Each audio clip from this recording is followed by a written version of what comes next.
Assalamualaikum warahmatullahi wabarakatuh. Perkenalkan, nama saya Aksa Aditya Subhan dengan NIM 251030098, ingin mempresentasikan proposal penelitian yang berjudul Pengaruh Strategi Komunikasi Shopee terhadap Persepsi dan Minat Belanja Mahasiswa FISIP Unis Tangerang. Selanjutnya, latar belakang. Menurut PSP 2017, teknologi Internet di era sekarang ini sudah semakin berkembang dan semakin pesat. Meningkatnya teknologi tersebut memiliki dampak bagi masyarakat.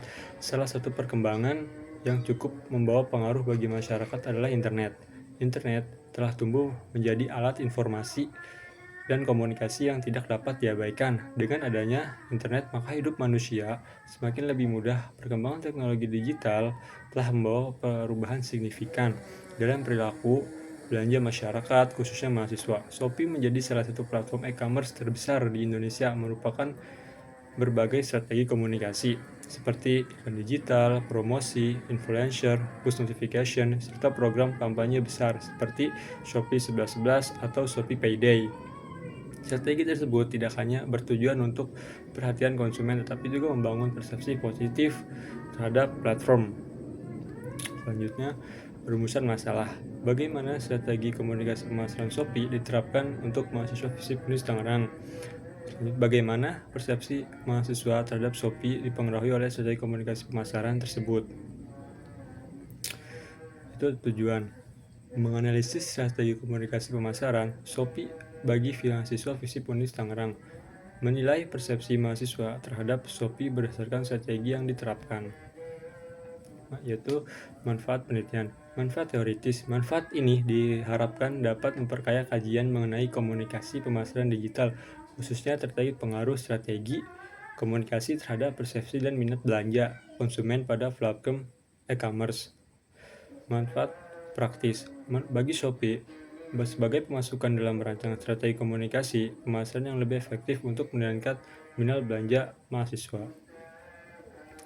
Selanjutnya ada landasan teori. Pengertian komunikasi. Menurut Desi Damayanti Pohon Ulfil Sayyidatul Fitri 2021, mengartikan bahwa komunikasi merupakan satu tindakan oleh satu orang atau lebih yang mengirim dan menerima pesan yang terdistorsi oleh gangguan terjadi dalam satu konteks tertentu, mempunyai pengaruh tertentu, dan ada kesempatan untuk melakukan umpan balik.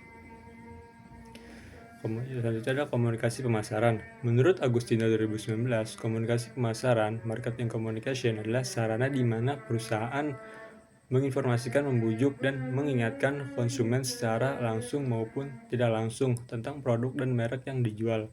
Kata komunikasi pemasaran memiliki unsur pokok, yaitu komunikasi, proses di mana pemikiran dan pemahaman disampaikan antar individu atau antar organisasi dengan individu. Komunikasi pemasaran tidak hanya sebatas promosi, tetapi juga mencakup seluruh aktivitas komunikasi yang dirancang untuk membangun hubungan positif dengan konsumen, termasuk periklanan, public relation, promosi, penjualan, pemasaran langsung, atau digital marketing.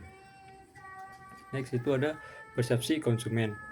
Menurut Subakti et al. 2019, persepsi konsumen adalah proses di mana individu memahami, menafsirkan rangsangan stimulus dari produk atau layanan, sehingga membentuk penilaian subjektif. Menurut Jamroni dan Robbins, persepsi dipengaruhi oleh satu, motif atau kebutuhan. Yang kedua, keinginan atau kebutuhan mendorong konsumen memberi perhatian pada produk. Yang ketiga itu harapan atau ekspektasi. Nah, selanjutnya itu ada metode penelitian. Metode penelitian yang digunakan dalam penelitian ini adalah metode kuantitatif dengan pendekatan survei. Metode ini dipilih karena penelitian bertujuan untuk mengukur pengaruh strategi komunikasi Shopee terhadap persepsi dan minat belanja mahasiswa secara objektif melalui data numerik yang diperoleh dari responden. Next itu ada sumber data. 1. Data primer. Data primer diperoleh dari responden mahasiswa FISIP Unis melalui penyebaran kuesioner Google Form. Kuesioner memuat pernyataan terkait strategi komunikasi Shopee, persepsi mahasiswa, dan minat belanja. Yang kedua itu ada data sekunder.